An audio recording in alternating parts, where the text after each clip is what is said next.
Hello and welcome to the Everything is Black and White podcast. It's time for the Monday show with me, Andrew Musgrove, and him, Aaron Stokes.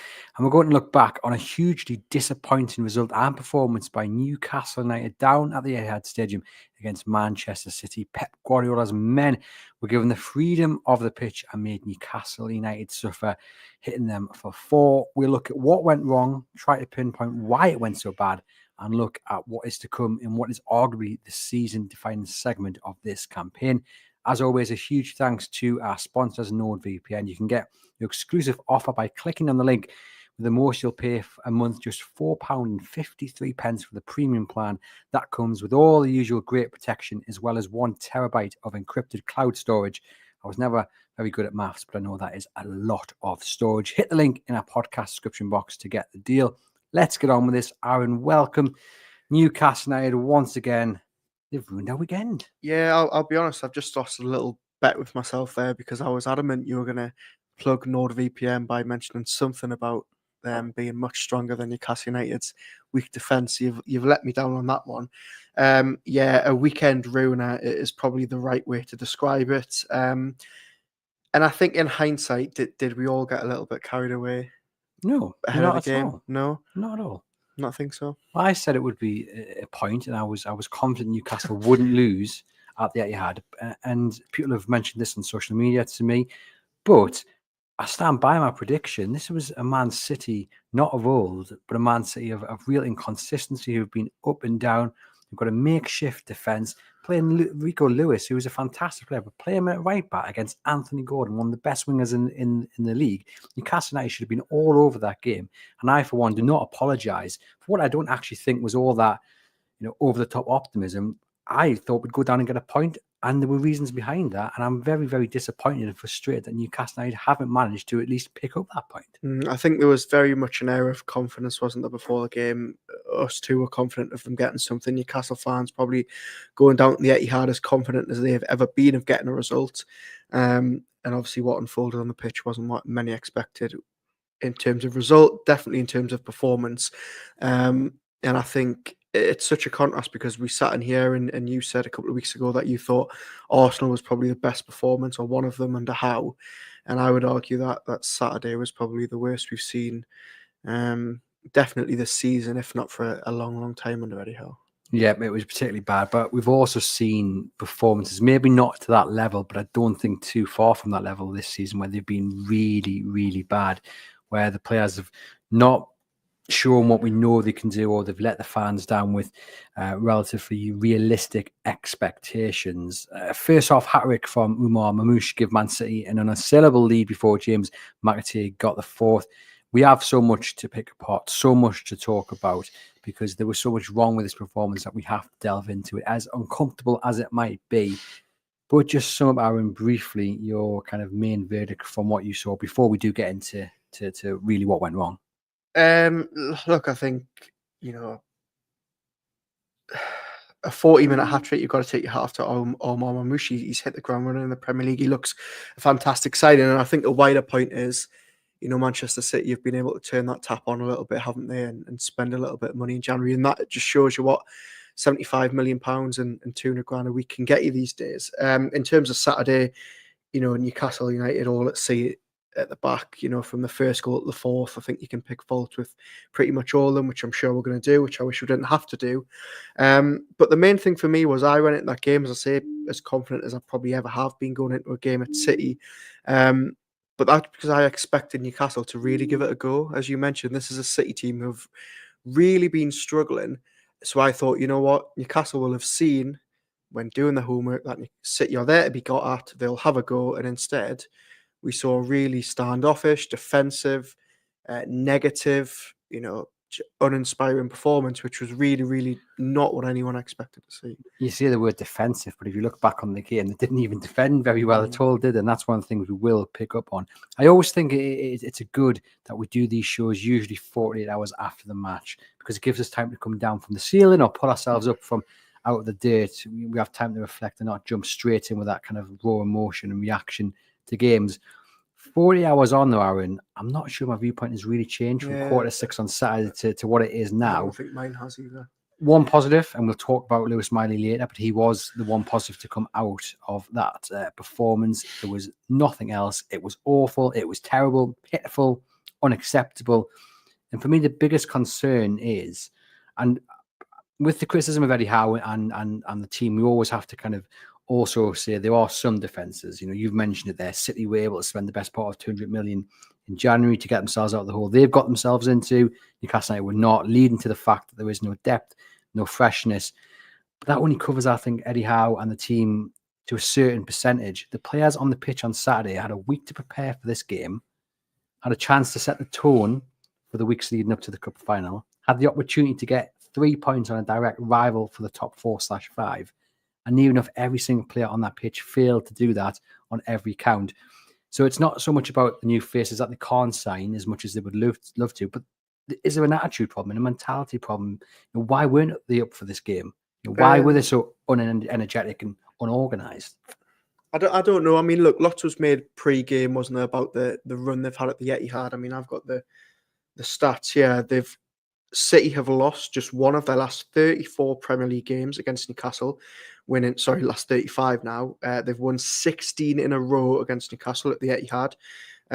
They've scored in the last 33 games against Newcastle. Only 3 teams in the league history have got a better streak against a single opposition. So everybody was talking about the stats, weren't they? And I don't know, was there a little bit of that hanging over the players? They never get anything at the Etihad, they never get anything at Anfield, which makes me worry about the next couple of weeks.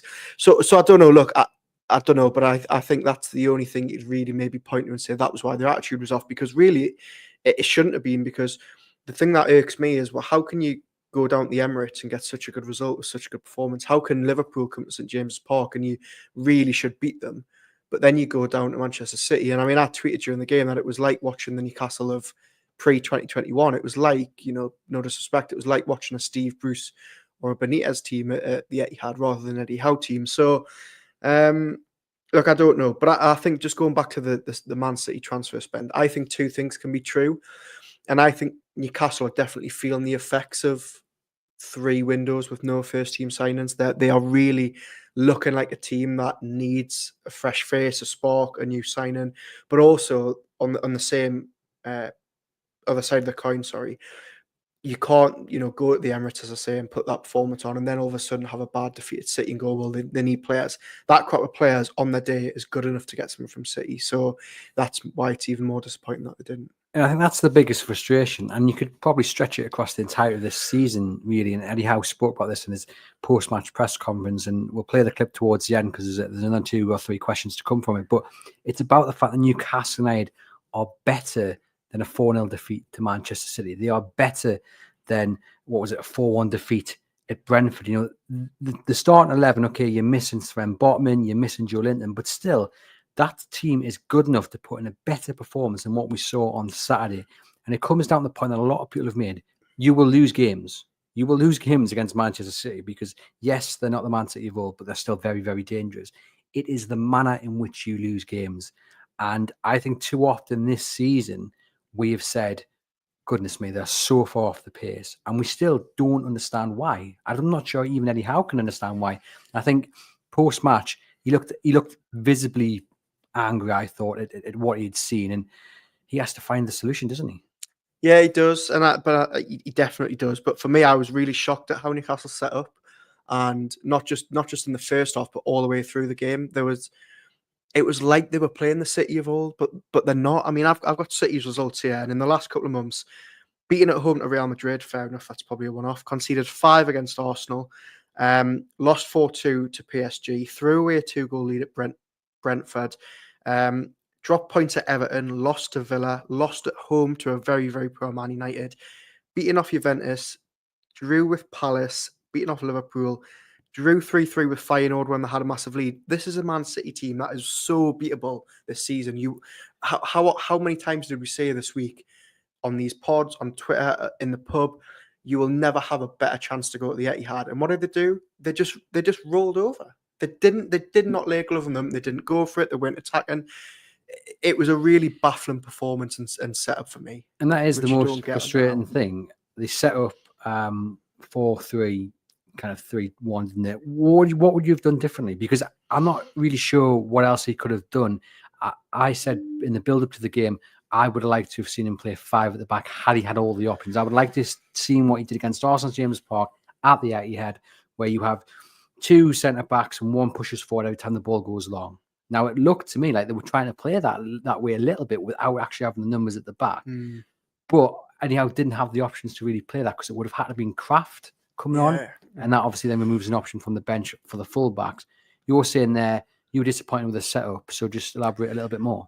It's not so much the formation you went with or the system, it was more just the way the game panned out. I wanted Newcastle to really, fair play if you want to go to the Etihad and sit back and defend, but I want to see you counter-attack and I want to see you really having a go. And other than Alexander Isak flashing on wide in the first half when Newcastle were already 2, if not 3-0 down, they barely got it in the opposition half, never mind tested Edison that first half. But again, this adds to the frustration because they were 2-0 down at that point. And Eddie Howe's identity for this Newcastle United side is meant to be this high intensity, get into their faces. And he said at post-game, we were not in their faces enough. Yeah. And they haven't really been in Newcastle of old this season. We've seen it in stages, but for the large part, they've been well off the pace, I think, for the entirety of the season. But that move there that you talk about, it comes from Joe Willock pressing, I think it was Gonzalez making his debut, pressing Gonzalez. He wins the ball to Isak. Isak down the right, shoots narrowly wide. That was an invitation. That should have been the carrot for Newcastle United to go, do you know what? We haven't started the first 25, 30 minutes here well at all, but we're there. We've just rattled them in our first real attempt of high pressing. Let's do it again. Let's do it again. Because there was the exact, very near perfect end to that press and move that Newcastle United can do and should have done, but just didn't do. And I don't understand why that wasn't the wake-up call for them. And you know what it is? It might have been, but City, killed the game off essentially at 3-0 before half-time. They killed it off because Newcastle allowed them to. Yeah, look, they did. And as I say, I fully expected Newcastle to go down there and really be on the front foot, in their faces. Not going gung-ho. I'm not saying I wanted them to go all-out attack against City and leave gaps at the back, but I at least wanted something more purely because of what we've seen from Manchester City this season and how weak they've been at the back, really, more than anything. Well, let's look at the starting 11 against City, because for me there were 2 big questions. One was at right back and one was at the middle. We'll start with the right back pick, and I said in the match preview that I think it would be Kieran Trippier, although I wasn't 100% comfortable with that. And it goes back to the point I made about playing 5 at the back like they did against Arsenal. I think that suits Kieran Trippier quite nicely. Playing 4 at the back, I don't think it suits Kieran Trippier at this age and stage in his career. Hasn't got the pace, hasn't got the numbers there to back him up. As you mentioned, Eddie Howe didn't have the options to play a 5 at the back. He's gone for Kieran Trippier, hooked him at half-time. City's first goal, he's got to try and win the ball in the end, misses it, and Marmoush is through and finishes it. Now, look, he's not the only one at fault for that goal, as we'll talk about, because there's several things wrong with that first goal. But how did you rate Trippier's afternoon? I mean, there's only really one way you can rate it, and that was pretty poor. All at sea for the first goal. Don't really know what he's doing for it. Lost 100% of his duels, had less touches of the ball than Martin Dubravka, hooked at half-time. Were you happy to see him start, though?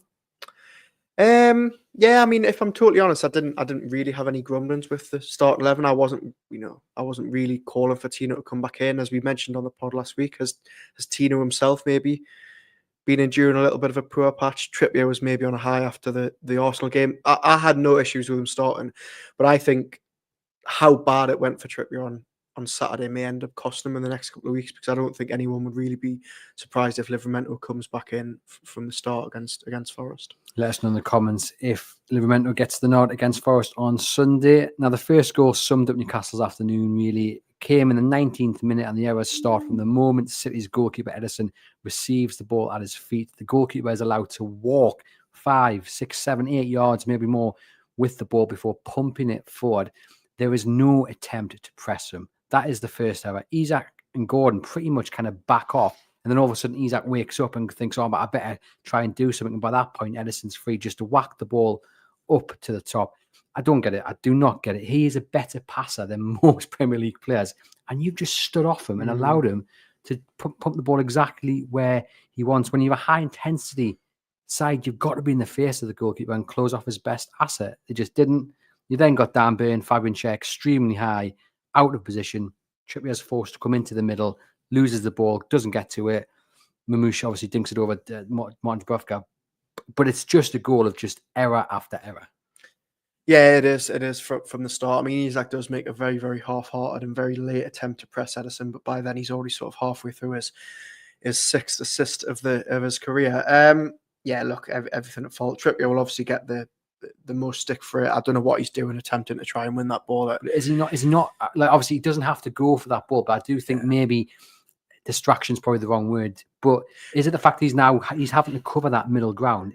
Should the blame not be put on Share and Burn for pushing up and being so high up, leaving Trippier isolated? To play devil's advocate, I mean, and Gary Neville mentioned this after the game in some quite good analysis, and he knows because he's been in that situation.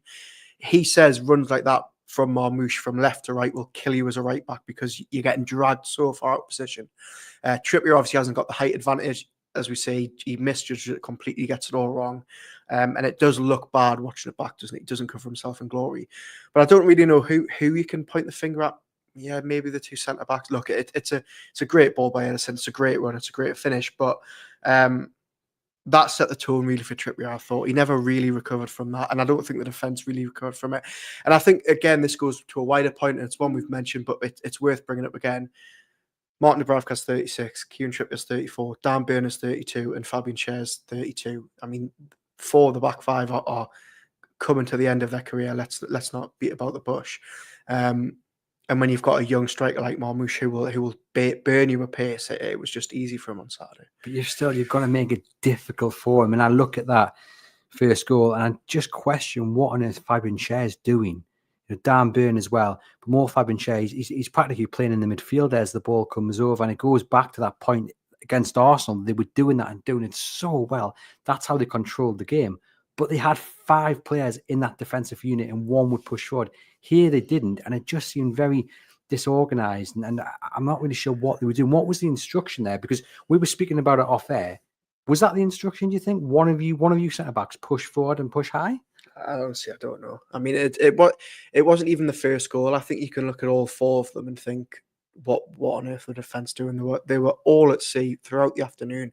Trippier wasn't alone. I don't think you could, if I'm totally honest, I think you could have hauled any of them off at half time, and I don't think any of them could have really had a problem. Trippier and Willock were the 2 unlucky ones, but I don't think Trippier and Willock were the cause of the defeat. It was a generally, to a man, a horror show from start to finish. And the other thing about that goal, if you watch it back, is Dan Burns obviously trying to get back, and he's got a good few yards on Haaland. All of a sudden, Haaland just thinks, I'm going to get involved here, and he's away. And it was a bit like Jackson versus Burn down at Stamford Bridge. He's nowhere near him. That's just a little bit concerning as well. A few moments later, Mamouche has a second. Gundogan has so much room in the middle of the park. Newcastle's midfield is nowhere to be seen.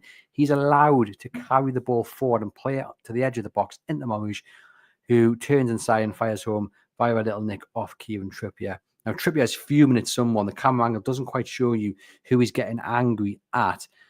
But let's say he was just angry at the fact that it was just far too easy yet again for one of Europe's most dangerous strikers to get in and goal.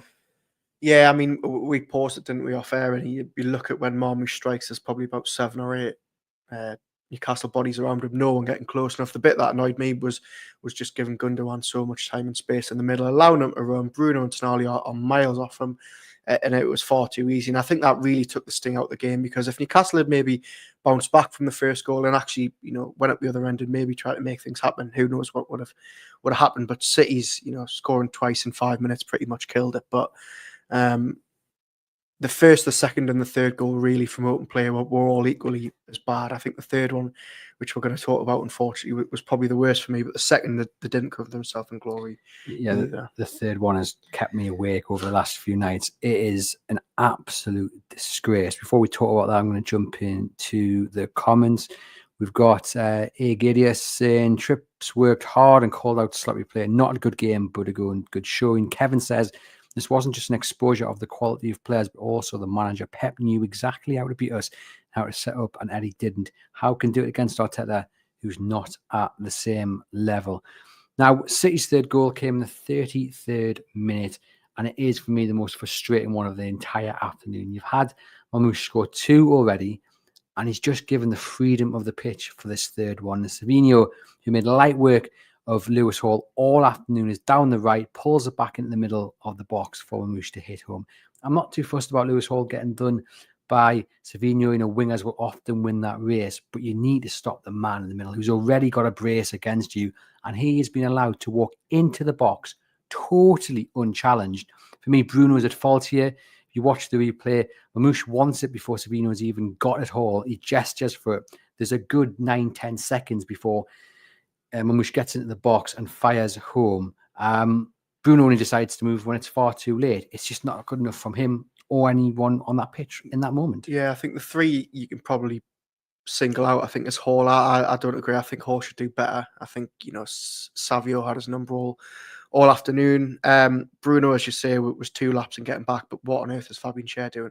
Because when you watch the replay, Fabian Schär is watching the run of Marmouche, waiting for him to happen, but he's miles off the player, giving him so much space. And when that ball comes in, Schär clearly thinks that Bruno will have it covered. He doesn't. Schär, if you actually watch it back, is just stood on his own in no man's land. So, as we've said, plenty of times in the first 20 minutes of this pod, nobody covered himself in glory, and it was just far too easy. And if there's one team at home you don't want to give those chances to, it's Manchester City. It's a disgrace, an absolute disgrace. I just don't understand why anyone lets a man like him walk unaided into the box. It just doesn't make any sense. Yeah, really, really sloppy from the midfield. Bruno, as you mentioned there, was 5 yards too deep, or 5 yards too far behind him when that ball comes in. Mamouche wanted it more, City wanted it more, and I mean, Eddie Howe will be reading the riot act with them today, 100%. What did you make of Bruno's comments after the game? Yeah, hard hitting. Didn't really pull any punches, but not the first time we've seen comments like that though this season, is it? Yeah, I mean, let's be honest. I think his talking is probably better done on the pitch, and if we're totally honest, Bruno had probably as bad a game as anybody had. We sort of said off air, didn't we? If that had been a certain other midfielder having that performance, the stick would be astronomical. So I don't know. Look, I thought he went missing Saturday, and I think for Newcastle United captain, it's not what you want to be seeing. I'm just going to go through a bit of what Bruno said. I think our strength is working hard, and when we don't work hard, things like this is going to happen. We can not think we are stars because we've got to the final. We have to work hard every day. Like I said, our biggest strength is working hard, but today we were very lazy. I think Man City played well, but we were not good at all. We were so late in our press, and we know how difficult it is to come here. I can accept the defeat, but not in this way. Shambles. We made it too easy for them. Like I said, we were very late in our press, and they played through us. They have a lot of good players. We give them space and time, and they enjoyed it. I'm not happy at all. Like I said, I accept the defeat, but not the way we lost today. We have to work hard, no matter the reason or the game. Everything was wrong. And he's totally correct in what he says, but he had enough warning signs in that first half. Where was the reaction on the pitch? Other than people gesturing, Kieran Trippier punches the floor for the second goal and gets up quite angrily, as we've said. There wasn't really any other reaction. And as we say, it's all well and good Bruno coming out and giving these interviews, and we don't want him to shy away. I mean, he was the only member of the first team to actually speak to the press, and he's coming out and apologising. But as we've just mentioned, if he's not putting the effort in covering the ground on the pitch, then it doesn't really make up for much, does it? Now in the middle, we said that was the other big decision made by Eddie Howe. They were totally overran in midfield, and I think this is where they lost the game. Santonari totally off. Bruno nowhere near his levels. I mean, we all thought City were going to buy Bruno last summer, and they'll be glad they didn't based on Saturday. And Joe Willock, the other man in the middle, hooked at half time for Lewis Miley. On Joe Willock, right call to start him? Well, I mean, hindsight's a brilliant thing, isn't it? And a lot of people would be saying, no, why wasn't it Lewis Miley? So yeah, look, I mean, Joe Willock's he's a funny one, isn't he? He started the season well, he dropped off, he came back against Birmingham and played well, and now it was sort of reverting to type on Saturday. As you mentioned, Lewis Miley was probably the only positive, and I mean, even then, I don't really want to say it because he did okay. I don't think he really set the world alight. He wanted it, he grafted, but they were all miles off it. So now I've been consistent with 2 points about 2 certain players, Fabian Schär and Joe Willock. And I just think performances on Saturday, we don't want to dig anyone out because it still has the potential to be a really good season. But I just think going forward next season, there can't be any room for sentiment. Yes, you need to have a squad. But for me, if you can get any cash for Joe Willock and maybe you do sign Schär up to a new deal, but you make it clear you're not going to be first choice. And it might just be even a sneaky kind of deal to make sure you can get some cash later in the summer. If Newcastle United are going to go places, they have to think bigger, they have to think long term. And for me, Joe Willock and Fabian Schär, not just based on Saturday's performance, based on a whole load of 90-minute outings, really, they're just not up to scratch for me. Yeah, look, two very different situations, because I think we'll start with Fabian Schär. Had Newcastle United got Mark A in the summer, or any other centre back in the summer, or Kuzanov in January, if they managed to magic up some money, I mean, there's a huge argument, and I don't think many people would disagree, that it would be Fabian Schär dropping out the team, wouldn't it? Let's be honest. Dan Burton's been, exceptional for the best part of the season, and Sven Botman will eventually come back into the team and stay there. Fabian Schär, his performances are definitely not what they were. He's going through a very bad moment. And then you've got Joe Willock, who, I mean, we've been saying since the summer it's a big season for him, and based on the evidence so far, I don't think he's covered himself in glory, and I don't think he's doing anything really to climb up the pecking order. And I think, if anything, he's going the opposite way, with Miley overtaking him. Yeah, and we're going to hear now from Eddie Howe, who was asked about Lewis Miley's performance against Manchester City. This is what the Newcastle United boss had to say. Yeah, I think the big positive today is Louis' performance in that second half, and he showed not just bravery out of possession in terms of winning duels and covering the pitch, but in terms of taking the ball and showing composure and making the right decisions, which we didn't make enough of. So he can be very proud of his performance, but some of us need to look at him, and he led the way. Now, very interesting, because Eddie Howe doesn't usually single one player out for praise, and if he's asked about a player, he usually follows it up with praise about another player. You didn't really have the opportunity to do that because everyone else was that bad. But what did you make about the kind of the last sentence he said there? He said, us have to look at him, and he led the way. And I just wonder whether he was going to say something else, and then he kind of went back on himself, and like whether he was maybe going to say other players have to look at themselves, and Louis led the way. I don't know. I'm not sure, but I think Lewis Miley, certainly in the last couple of weeks, is probably the only midfielder that's not on the team who, or maybe the only player who's not in the team that's actually stepped up the plate and not really put a foot wrong and said, you know what, I'm going to actually take my opportunities. I mean, you go back to that cup game, was it Bromley at home, where Sean Longstaff really didn't perform, but Lewis Miley looked good. Yes, it was against lower league opposition, but he was the really one who stood up and said, look, I'm gonna try and make this position my own. I'm just looking down social media here, some of the sentiment, and it's obvious, but it's worth reading now. Someone here, Lewis Miley 100% starts against Forest. He puts Willock and Longstaff to shame. The only player who tried yesterday was Lewis Miley. It shows a lack of quality on the bench. The only player that did himself any justice was Lewis Miley. He needs to be pushing to start games now. And one more, Lewis Miley deserves more playing time. Now, Joelinton is out. There is a huge opportunity for one of those three. And at the minute, only one of the three is taking that opportunity. So, in your opinion, Miley starts against Forest? Yeah, I think he comes in until Joelinton comes back.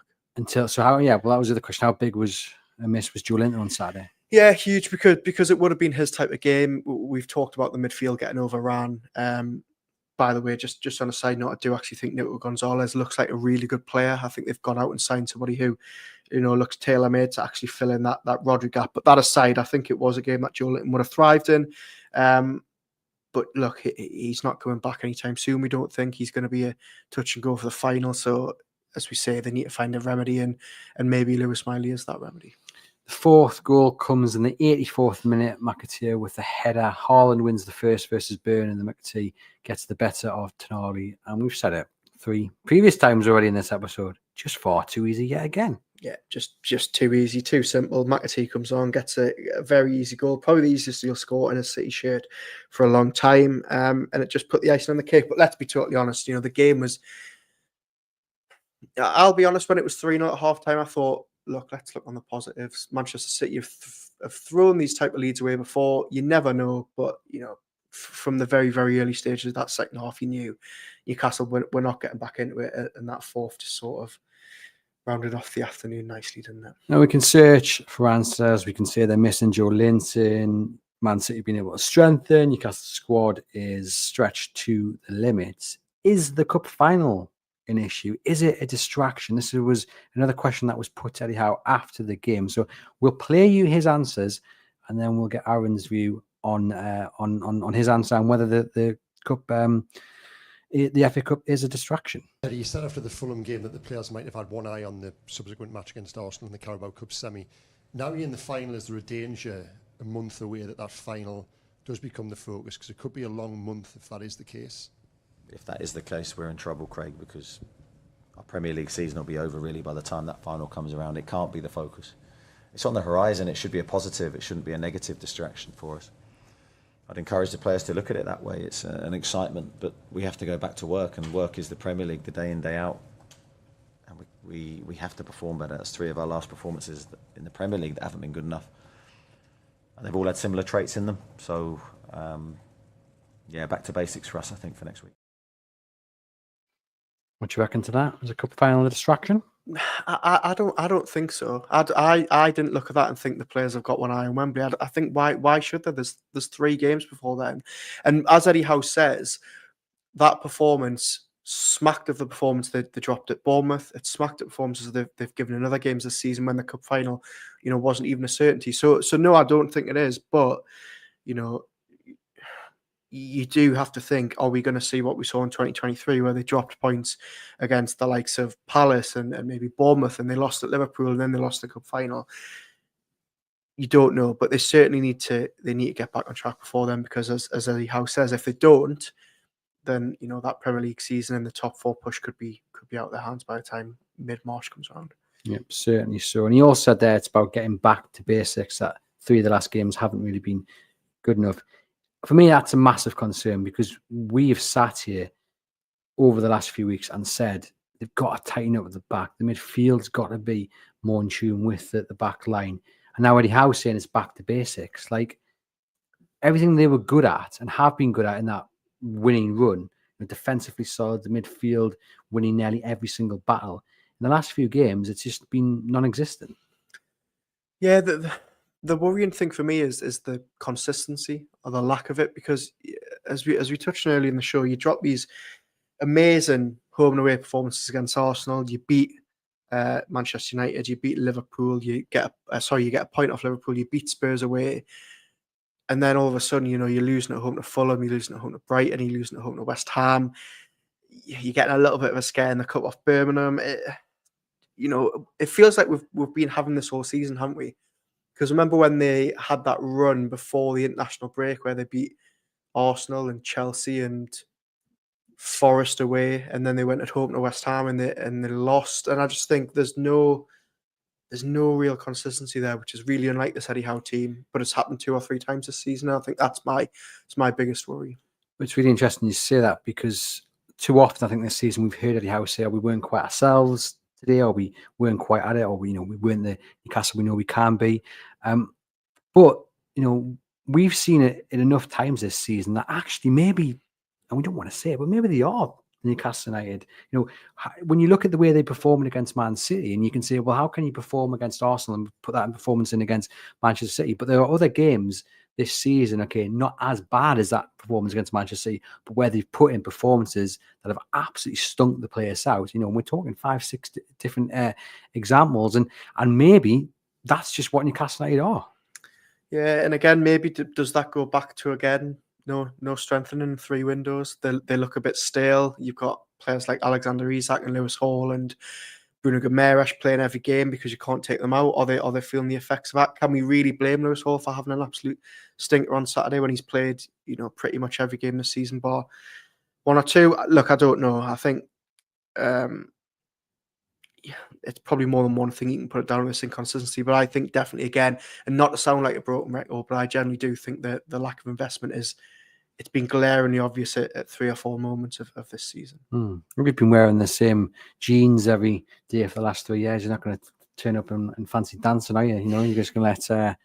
It was a really bad analogy. It sounded like a Gibbo called that. That sounded like a. Do you know how we practiced that all weekend? Basically, yeah. The lack of freshening up the squad is one of the massive issues that these performances do creep in. And Eddie Howe's, I don't know what the right word is, resolution or remedy to it. It's not going to be easy, because you could go and beat Forest, but then probably turn up against Liverpool and get beaten badly. Then you've got a West Ham game, which is huge. Like Brighton in the cup. Yeah, this is a massive few weeks. And Eddie Howe again was asked about consistency in the league or in general this season, he said it is a frustration because if you want to become an elite team, you have to find ways of putting in a performance even when you're not feeling it, even when you're not up to it. And they just don't seem to be able to do that. When they play well, they play very well. When they play badly, they play very badly. Yeah, and I mean, just on what Eddie Howe said there in that clip you played about the season being away from them if they continue this form before the Carabao Cup final.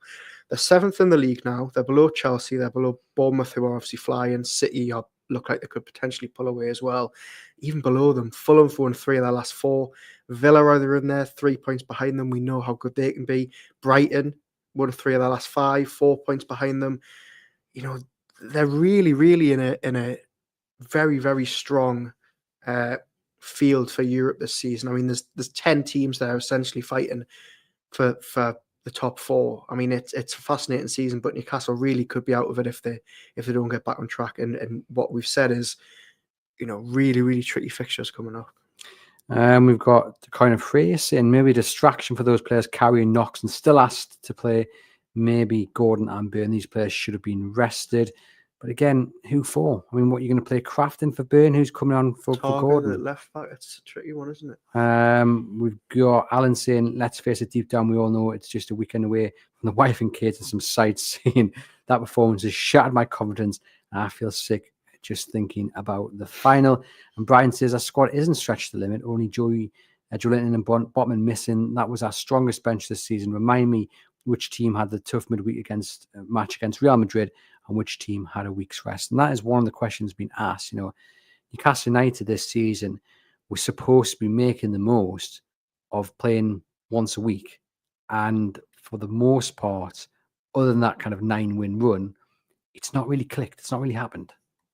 No, and weirdly, when they were in the midst of that 9-game run over Christmas, where they essentially had games every 3 or 4 days, they looked brilliant. And then as soon as they got a bit of a rest, they looked fatigued again, which again just goes to sort of add to the bafflement we've got about why they can't find any sort of rhyme or rhythm and consistency this season.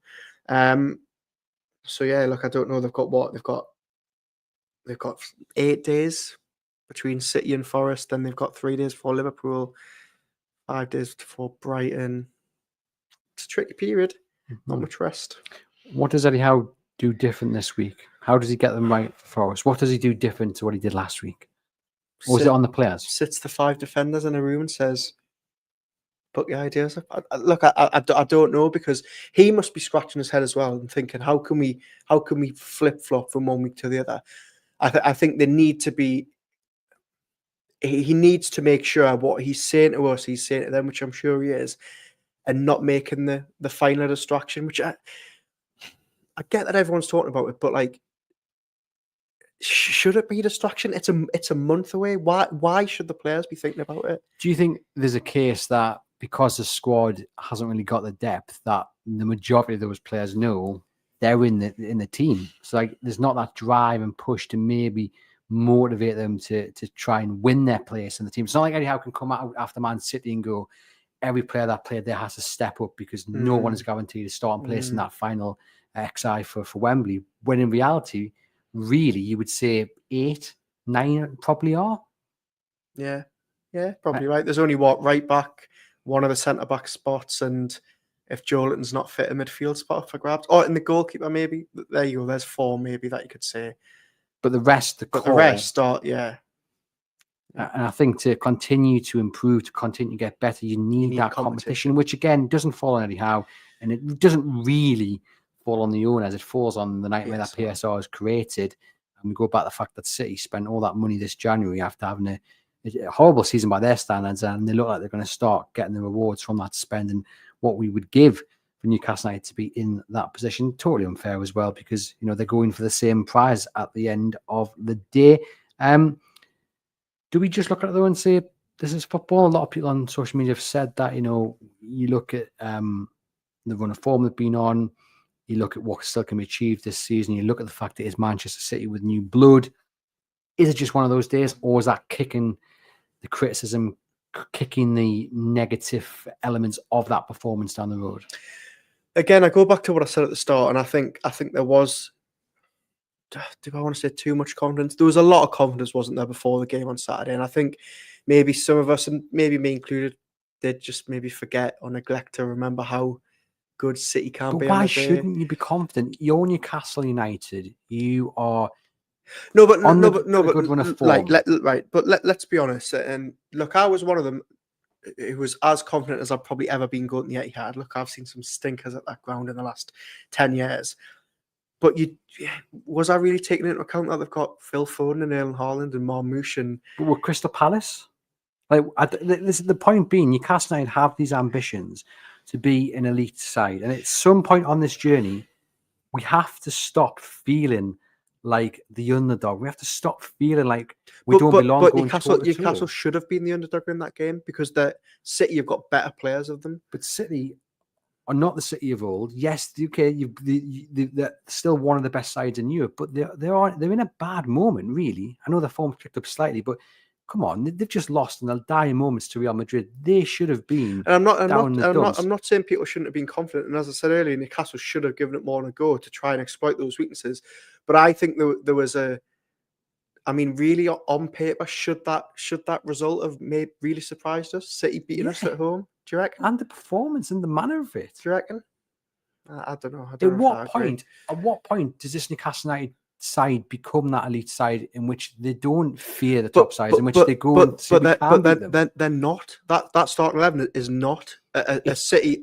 I'm sorry. That starting 11 is not. No matter how well they've done the season, Martin Dubravka, I'm not saying Fabian Schär, Dan Burn, better. Jacob. No, I'm not saying you're saying it's better, but that is not an elite Champions League 11, is it? I'm sorry, I'm not being disrespectful, but it isn't. But it's better than what we saw on Saturday. Yeah, 100% it is. But what I'm saying is, I think people were going down there and thinking, oh, you know what, City have been in bad form, Newcastle are going to get something here. When actually you look at City's squad, it's night and day to Newcastle's. Look at their bench and the players that didn't even get on Saturday. What's the flip side of that? Is that you wake up on Saturday morning and you think, we'll just take one for the team here. No, I'm not saying that at all. But what I'm saying is, there's a lot of times this season is that like we've got into these games like expecting like too much and then being surprised when it hasn't gone our way. You know, on paper, those two teams, Newcastle, are the underdogs. So I'm not saying don't go in and expect them to give it. And look, as I've said, Newcastle should have given more on Saturday. But let's not act like it was a huge surprise. Manchester City are a much better team than Newcastle. The performance was a massive surprise. But the result wasn't. For me, it was. I don't think it was. Manchester City have just gone out and spent 200 million on a squad that was already one of the most expensive in Premier League history. Yes, they've been in a bad run of form, but let's not act like, you know, it was a huge. You've got Rico Lewis still playing right back against one of the best wingers in the Premier League. Really good right back. I know he's not a good right back. He's a good full back. He is. He's out of place at right back. Gordon should have had him all day long. He didn't turn up. The midfield duo or trio, okay, Joe Willock aside, but you've got Bruno and Tonali who've performed so well this season, totally off the pace. Like the players have let themselves down. The players have let the visiting fans down as well. But I don't for one moment think it was an unrealistic or over the top expectation that you go down there and you expect to get something, because I just don't accept that because they've got better players, and they have got better players, that we go down there expecting that a point's a bonus or we only get beaten by 2. That's a good afternoon. No, it's not. Yeah, but we have to temper our expectations sometimes. I think that's going far to the other direction. End of the day, Man City and Newcastle United joint on points. The only thing that separated them was the fact that M comes before N in the alphabet, and they've got a better squad on paper, etc. Just doesn't wash me. Like, I'm not going to be apologetic for thinking Newcastle United were going to go down there and get a point and being confident of that, because I think we are too far into this journey to constantly be writing off games against big teams. We're 4 years into this journey with half a starting 11 that was here pre-takeover. And I get that. I get that. But the players of Tonali and Bruno and Isak's, you know, quality, Gordon, the form Murphy's been on, like, yeah, we should have been confident going at this game, 100%, to attack a City side who, okay, have spent lots of money last month, but are still not at the best. Them players still gelling in, and obviously it took money 40 minutes to get a hat-trick, so he looks like he settled. But the point being, like, was there a bit of fear? Was there in Newcastle United starting 11 going up against City? And if so, that's not the place you want to be, right? And there shouldn't have been, but there clearly was. We've got Kevin saying, really having 4-0. What we shouldn't be surprised it's the manner of performance. Carlos says we cannot be considered an elite team with no elite signings for so long. So where we are is a reflection of the team's quality. Anything we get in terms of you will be a bonus. Alan says, spot on, Andrew. We have a small club mentality. Graham says, this season full of missed opportunities, but we fans and the team need to see we have great opportunities ahead. Case of focus and get better than Saturday. And Colton, in his opinion, says they never turn up when it matters. And I guess that's one of the other questions to come from this, because I said during the week that I was more confident of Newcastle getting a result against City than I am West Ham in a few weeks' time, because they do tend to turn up against these big sides and do very well. I'm still not confident they'll get a result against West Ham. I'm now not confident they'll get a result against Forest. Who knows what Newcastle will turn up. If the Newcastle that turns up against Arsenal and Liverpool at home shows up, then they'll be all right. But, as we've said, sometimes the lesser teams to struggle against. We've seen it at Bournemouth and Fulham and West Ham. So, yeah, it's anyone's guess as to Saturday's result, really. Right, I'm just going to read a few comments before Aaron does this week's trivia. I did ask people for their main takeaway from the game. We got Rob saying, for me, such a strange season. Inconsistency is the word that jumps to mind. Some big highs and lows. Obviously, to me, that while on the day and for bursts the team can excel, the summer is a need for a reset, remove some deadwood and get some fresh shinings in. John says, I think Lewis Miley was the only positive on Saturday and needs to start if Joe Linton is out this weekend. I do agree with that. We got David saying, concerned that when we lose games this season, they are always fully deserved defeats, which have gone hand in hand with lousy performances. When we are not on an A game, we slide down too far and too often. Another one saying Lewis Miley in at the start 11. Corinthians says the team have a clear mentality issue. They pick and choose which games they're going to show up for and apply themselves in. You mentioned that the table, having just briefly. Obviously, Bournemouth are just on a great run of form. Sunday's massive, isn't it, for the race for Europe? Yeah, huge. Bournemouth obviously playing really well. Forest, playing really well. I think Newcastle will take some solace in the fact they beat them in the away game. But look, on that day, and we only have to go back to Boxing Day, don't we, to see what Forest, the year before that, see what Forest can do at St James's. They need to learn how to keep Chris Wood quiet, don't they? Certainly do. A man who could come back to haunt Newcastle United on Sunday. We'll have all the regular shows heading into that game. Got the trivia ready? Yeah, I do. And it is, as usual, the players who've played for Manchester City and Newcastle. A lot of familiar names on the list. A lot of them what we've had in recent weeks in doing other ones. I think you've got 16 in total. A couple you won't get, but I'll give you them as and when. But I think the bulk of them you'll get. Okay. Should we start? Go? Let's go. Steve Howie. Yeah. Andy Cole. Yeah. Are we not counting managers, are we? You can if you want. Kevin Keegan managed both City and Newcastle United. Ooh, now I'm starting to struggle once I got Sylvan Diston was another one. Shea Given. Yeah. Come on then. Help us out now. Okay. One of Mark Hughes' first signings. We was sold from Newcastle at Souness. Under Souness, bit of a journeyman. Craig Bellamy. German midfielder. Dieter Hamann. That's the one. Another journeyman, Premier League legend. Yeah, left Newcastle far too soon. Keegan didn't want to sell him. Well, we said I said Andy Cole. Yeah. Keegan didn't want to sell him in the second time, I mean. Second time. Oh, we're there. James Milner. Yeah. Psycho. Stuart Pearce. Yeah. A bald striker. Oh, Sobieski. Yeah. Good. Well done. Bald midfielder. Oh, Stephen Islands. Well done. Joey Barton's another one. Yeah, I'm seeing if there's anyone else bald on the list, but I don't think so. One of the finest players you've ever seen playing black and white. I forgot he went to City, if I'm totally honest. Played 6 games for them, apparently. Is that my opinion, as I've stated that opinion? He stated it an hour ago in the office. Peter Beardsley. Yeah. Frenchman, easily forgettable from the 90s.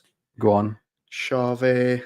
Of course. Yeah. I remember this player primarily from Norwich. Didn't know he played for Newcastle. City striker. From Norwich? I remember him playing for Norwich. Darren Huckabee. That's the one. Goalkeeper. You won't get these two, I don't think. TW, the initials. Tommy Wright. Tommy Wright. And the last one, Ray Ranson. There we go, ladies and gents. Well, thank you very much for tuning in. Sorry, it maybe wasn't the optimistic and positive hour that you'd been hoping for, but what can we say when Newcastle United lose in such bad fashion? We're not going to shy away from the criticism, but hopefully Eddie Howe can work his magic and get the team prepared for what is a huge game against Nottingham Forest. Hit like, hit subscribe, hit thumbs up, jump into the comments. I'll get back to each and every one of you. Get that NordVPN for an exclusive discount as well. For myself, Aaron, we'll be back next week for the Monday show.